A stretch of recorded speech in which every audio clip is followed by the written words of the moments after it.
had a question from one of my clients who is a new mom and also a mom of 3. And she likes to be on the floor playing with her kids a lot. And she was just wondering if there was a better way to be on the floor playing with her kids that is just a little bit more helpful and comfortable for her scoliosis.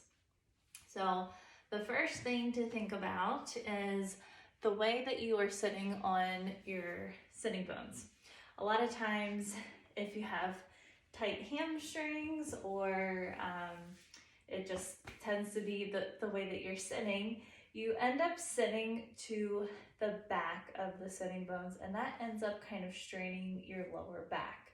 So as best as we can, we want to sit on top of those sitting bones, while you're on the floor.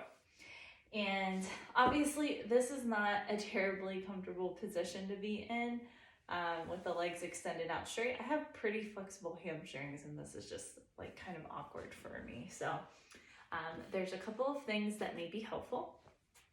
I wouldn't recommend this first one for a terribly long period of time, but you can sit on your knees or on your heels like so.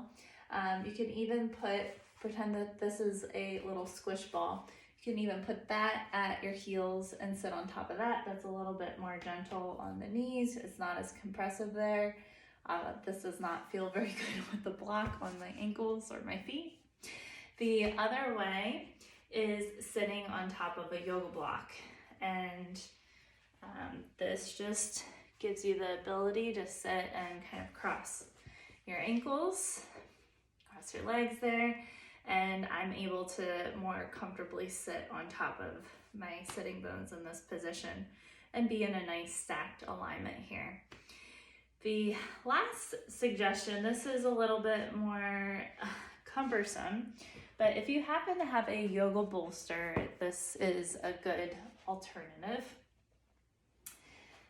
I have a couple of blankets folded up. I could probably even have this just a little bit thicker, but just being in a kneeling position and sitting on top of the blankets, again, it's kind of like you're sitting on one of those saddle stools. It puts your pelvis in a nice position that is kind to your lower back. So I hope that you found this helpful. Make sure that you comment below if you have any questions.